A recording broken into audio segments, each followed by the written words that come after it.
How you doing, Clint? I'm good. I'm Clint Finley with Wired Enterprise. I'm joined today by Chris Dancy, a director in the Office of CTO at BMC.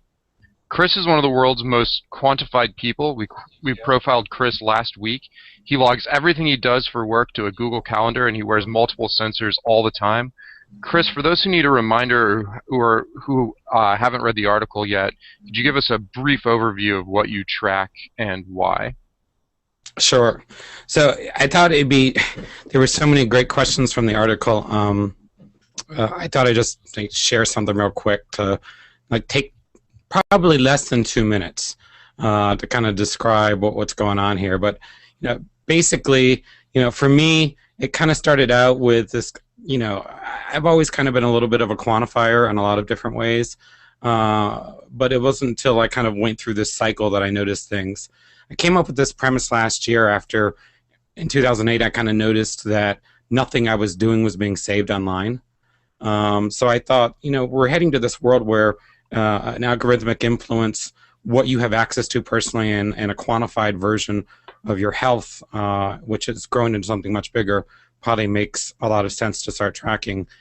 But for that, I had to understand how I used to work and what work was like when I started work and then versus work today, and then the types of tools that I use today to get work done, along with sanctioned enterprise tools, which that's a whole other topic, and then kind of create this new model for work today so that I could start to quantify not only my health, which a lot of people are doing, but my activities and information like that.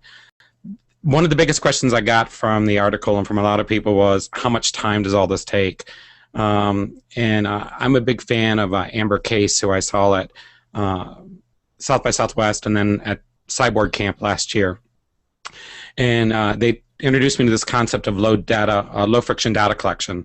So basically, depending on whether it's my home, my health, anything else, I try to use sensors that collect the data automatically and quantify it for me. And like I said, this can be health, this can be work, this can be entertainment, it can be a lot of things. So, real quick, it would take a lot of work for me to scribble everything down. That's something somebody said, if you're recording this all day, you're doing any of that. So no, I'm not, scratching on a wall. No, I'm not printing things out manually. There's a level of low friction data collection. For me, all the quantification falls into 4 buckets. An archival bucket through Evernote, and that's anything from putting something on Facebook to writing a Google Doc. Everything gets written into a timeline into Google Calendar. Then also everything gets also put into a spreadsheet, a Google spreadsheet. And then there are new systems like TickTrack, which I'm playing around with, which do some number crunching for me for the analytics. A lot of this comes from the types of sensors you can get, in and around your house today. A lot of people would call this the Internet of Things. For health people, that's quantified self. So really depending on where you're coming from. But from the enterprise standpoint, I have a lot of these systems. I use hue lighting in my house. I have sensors in different parts of my house. Even my dog is quantified. So he wears, this type of collar that tracks his activity and his motion, keeps track of where he is. But for me personally, these are the 10 areas that I track: health, entertainment, environment, social media, knowledge work, travel, opinion, content curation, money, and spirituality. So everything from meditations to feedback I leave at restaurants, to emails, documents I create, to pictures I take, to what I listen to, when I listen to it, how I listen to it, to environmental things such as noise, air quality, etc. And then, of course, all the health things that people probably are aware of with quantified self-movement. What I did then was I turned those 10 areas into, try to match them to Maslow's hierarchy of needs. So again, low friction data collection tied to aspects of my life, mapped to Maslow's hierarchy of needs to kind of create this digital quantified version of my existence. And then this is kind of what you ran with in the article, where I can start to make pseudo decisions and pseudo analysis about something as simple as the air quality in my house versus when the lady who comes who cleans for me on Fridays. I didn't know until a few months ago I probably should get out of the house. But then there are a lot of other data crunching things, and these are all numbers from some of that data. That's kind of it. Sure. So that still leaves the question of how much time does it actually take you to kind of deal with this, both from the analysis standpoint, as well as it must take you at least some time to decide what you're going to track, how you're going to implement it, that sort of thing. Yeah, okay. Thank you. That's a much different question. So Yeah. yes, I do carefully decide what I'm going to track versus is it going to return value on me. Usually the decision for me is, you know, is the ability to track it low enough friction that I can just say yes, I'm going to track it. So, if I could walk around all day long and say, hey, I'm going to take this stuffed animal, and I want to put a sensor on it. I'm going to track when I touch it. Don't ask me why I was a stuffed animal. I can't believe I just did that on camera. But if I could, if it was low enough friction, I could just put a sensor. Then I would do that, right? Because there's probably some element to when I'm in a meeting with folks and I'm stroking the stuffed animal under the desk, right? So, I would want to know that. I think I probably spend anywhere from an hour to 2 hours a week pruning the collection and the analytics methods. I probably ponder for a few more hours a week different things I could do with the data or different things I could collect. But as far as manually collecting, which seemed to be most of the questions in the article, I don't write anything down in any of these systems that people just saw. I don't have good handwriting. I wouldn't have time to do anything else. So. Sure. Well, so what sort of analysis do you do on the data, and like what have you learned from it that's been useful? Well, I think for people who are concerned about their health, I mean, one of the things I did early on because it was an evolution, right? From 2008, I just wanted to save my social data. My health data, I didn't start really collecting and analyzing until last year. But from a health standpoint, I've lost 40 pounds in about a year, and that's not really changing that much about my diet or my activity. I'm just more conscious of my diet now. But also, because of sensors like a Wemo, the time between opening the fridge door and using the restroom, the time between, the levels of food, the types of food I eat, because I record that information, and then how they affect something as crazy as what type of television I'll watch. So I've learned things like I'll eat really crazy unhealthy foods watching reality TV, and I'll actually try to, for some reason, I eat better when I watch Anderson Cooper. Now I'm not, maybe that's just Anderson Cooper. I don't know, but other things, because I track the ambient noise in the office I'm in now, I've become very aware of what it's like to be on a conference call where I might be a little stressed out. So I use sensors, to tell me to lower my voice so my voice gets above a certain decibel, or my heart rate gets a little high. I can kind of calm myself down a little bit. Well, we have a question.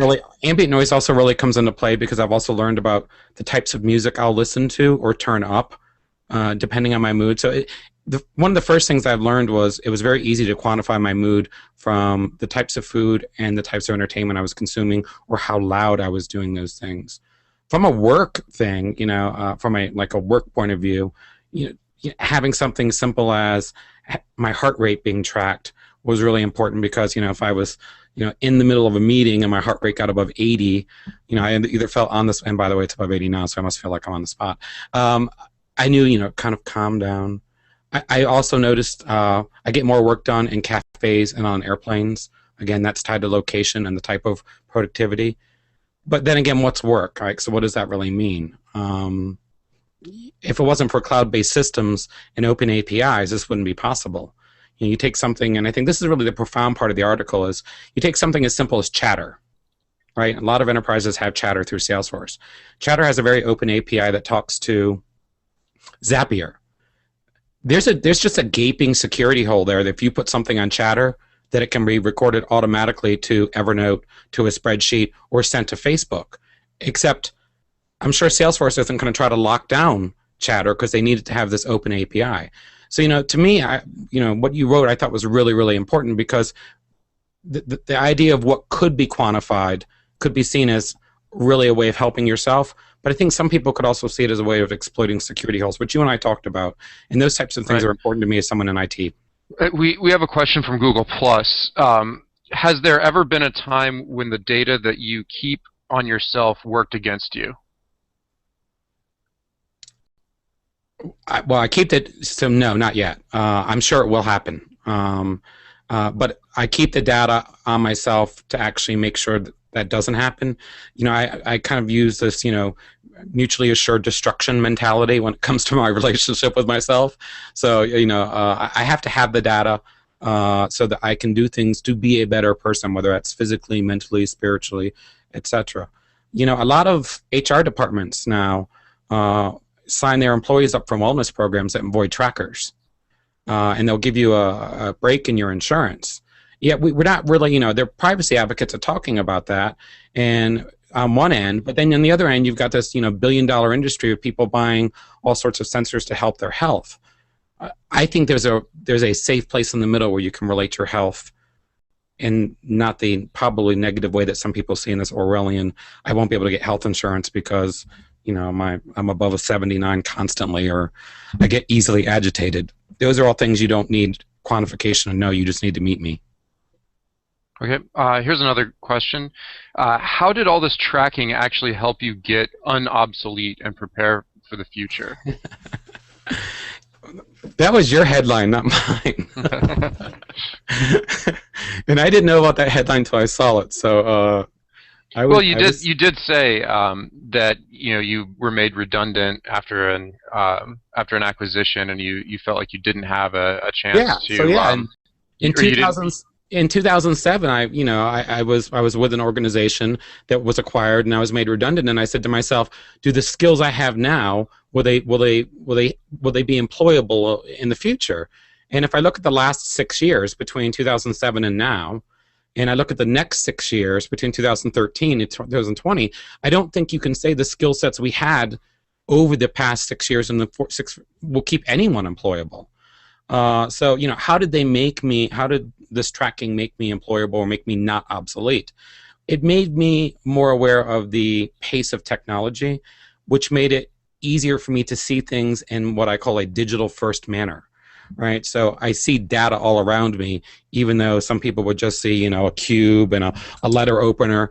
I see data in everything now because of this. That helps me in a few different ways. So if I'm sharing content with my team, I try to share it in ways that would be easier for them to consume. So often, I think marketing and IT professionals, we create processes and procedures to move information, but whether it gets absorbed or used, we really give that a second thought, or we blame it on culture, or we say we need better customer